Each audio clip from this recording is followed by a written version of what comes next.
After being mortally wounded and taken to the morgue, murderer Jason Voorhees spontaneously revives and embarks on a killing spree on his way back home to, you guessed it, Crystal Lake. Hello one, hello all, I'm CP, you're not. Welcome to this Savage Cinema episode, polishing the final chapter. Friday the 13th Part 4, the final chapter, is directed by Joseph Zito, and it usually comes in the franchise top 3 for most people who follow the franchise. Steve Miner, who directed Parts 2 and 3, was offered the directorial job for Part 4, but turned it down. He was stated as saying he wanted to broaden his horizons. His next film would be 1986's Soul Man with C. Thomas Howell. He expanded his horizons. Horror fans should be familiar with Joseph Zito from films like Blood Rage and The Prowler, so the Friday the 13th saga was in decent enough hands here. Joseph Zito, who's been a master at manipulating a shoestring budget, really went the whole 9 for Friday the 13th, the final chapter, casting all production taboos in this film. A kid, a dog, AM twins. Harry Manfredini returned for the score this 4th consecutive time, and while people give Manfredini credit for the song from Friday the 13th 3, everybody knows Friday the 13th 1 for the, well, that. But the score itself, which is a tribute to Psycho, really sounds more like a violinist and a cellist just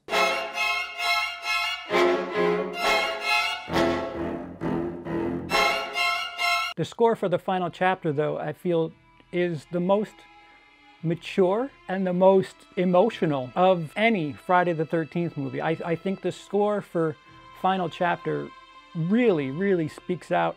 It's not just extending horror. It opens with a rather somber track where you're looking at the aftermath of a massacre, and the music really assists that.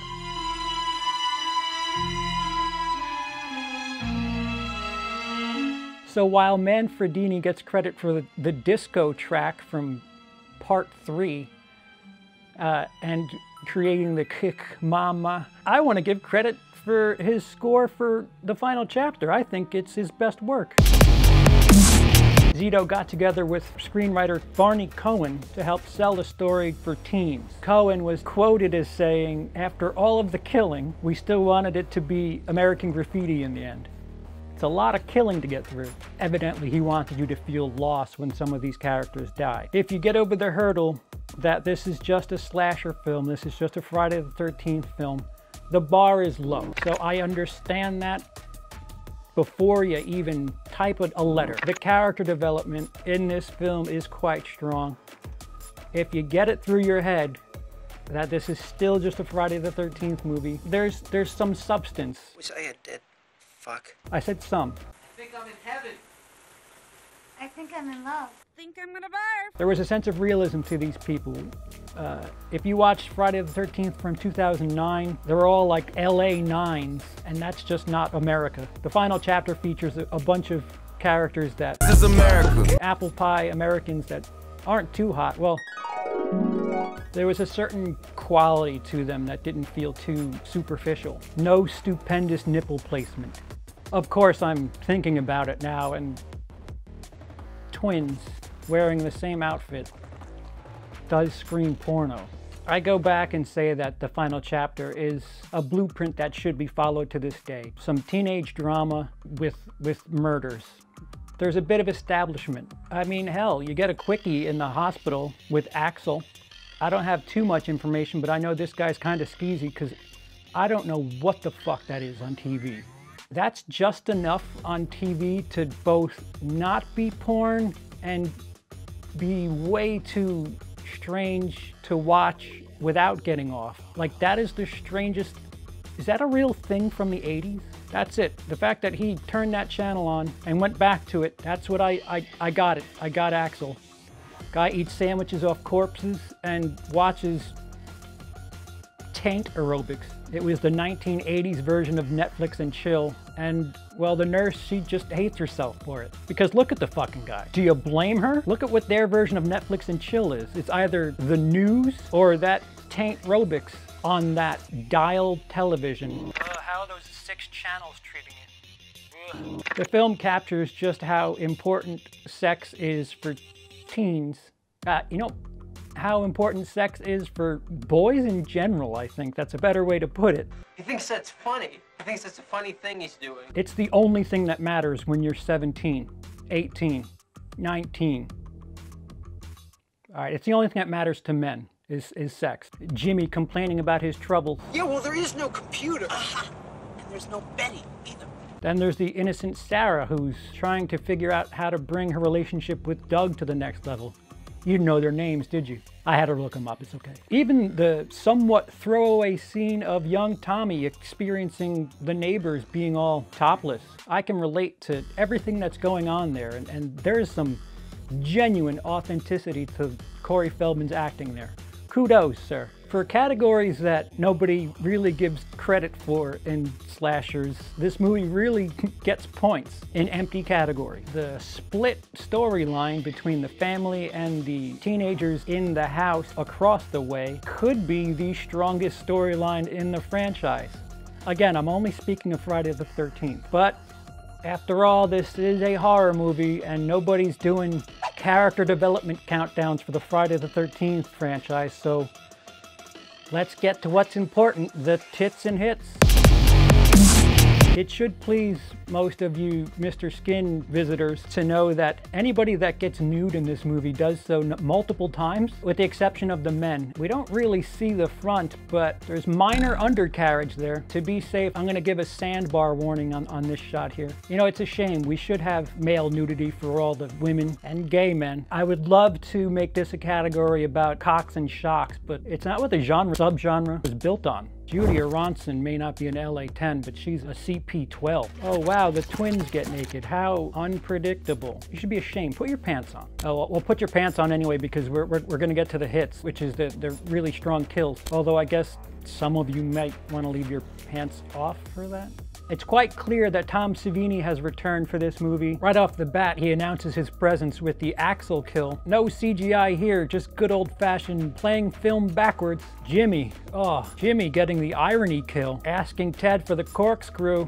Buddy, ask where the cleaver is. It's a shame he didn't ask for something softer. Jason maybe might have played along. Ted! Hey, Ted, where the hell's... Pillows. Ted! Hey, Ted, where the hell's... Hugs. Ted! Hey, Ted, where the hell's... Head of Jason's mother. You gotta keep in mind that for at least a day, they thought that this was going to be the last Friday the 13th. And Tom Savini, the guy who created Jason, wanted to kill him off proper. And oh man.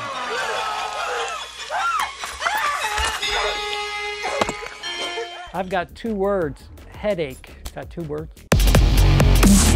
If you're using common slasher tropes, you would probably guess that Sarah would be the final girl. Oh, no, wait, she ends up having sex? Unfortunately for the dual storylines that are in this movie, we do have a prologue at the hospital. Jason's not only going to get his freedom, but he's also going to get his killing thirst quenched. By the way, this shot is quite impressive of Jason breathing. I'm sorry, there's not much to talk about when it comes to cinematography in the Friday the 13th series. I mean, there's a jib shot to open this movie. That's pretty kind of big time. So to discuss other subverted tropes, jump scares weren't as saturated as they are today. It was far less of a gimmick. And by the way, if this were a response for every jump scare... Jesus Christmas! Holy Jesus goddamn! Holy Jesus jumping Christmas shit! Of course I would want it to be a trope. Holy Jesus goddamn! Holy Jesus jumping Christmas shit! Ted White, who played Jason for this round, is probably my favorite portrayal of Jason. Not too big and hulking, not too flimsy, and there's still some animation as close as you can expect from somebody with a mask. The head tilts when there's curiosity. It's one of the stronger performances. Before we got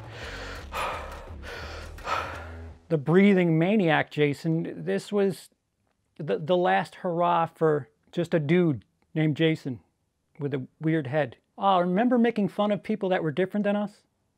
Those were the days. Ted White does a strong enough job selling emotions from a character that is restricted from showing emotion. Ted White projects it enough. Okay.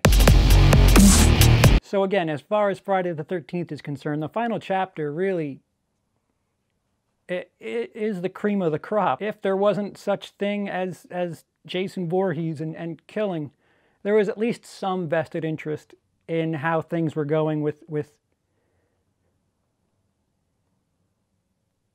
what are their names? It's like a distant tribute to Psycho. Psycho, you watched, and because of the first act, it took a turn, but you were invested in Psycho. You wanted to see what was going to happen to that thieving bitch. You just didn't expect her to get murked in a shower.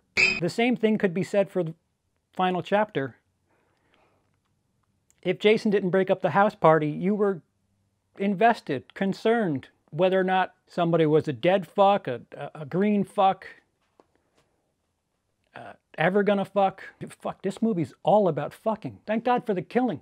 The fucking strange thing is this isn't the most pornographic movie in the series. That's part 5. Maybe not entry-level horror student fans, but maybe next level should explore this movie, even if just to get an education on Joseph Zito, one of the better Friday the 13th sequels. It's hard to imagine where the Friday the 13th franchise would be without this movie, and I mean that sincerely. I mean, the strongest character in the series, the one character that people point to, other than maybe Jason and Pamela, is Tommy Jarvis, and the beginning of the Tommy Jarvis trilogy is here at 4. To be honest, I'm firmly confident saying that the Tommy Jarvis trilogy is bookended by the best films in the Friday the 13th franchise. However you feel, usually 4 or 6 is some people's favorite, one or the other, and I think those are the 2 best.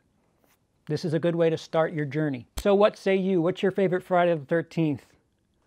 Is it part 4? Is part 4 not in your top 3? Is part 4 near the bottom? Let me know. Let me know why.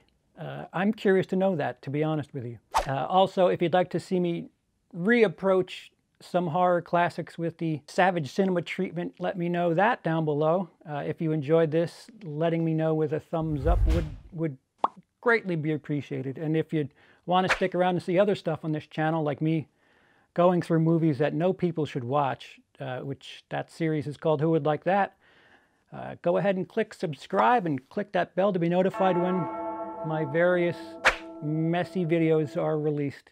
Other than that, I have been CP. You haven't. Have a day. Jason's not only going to get his freedom, but his killing quenched thirst. Jason's not only going to get his freedom, but he's also going to get his killing.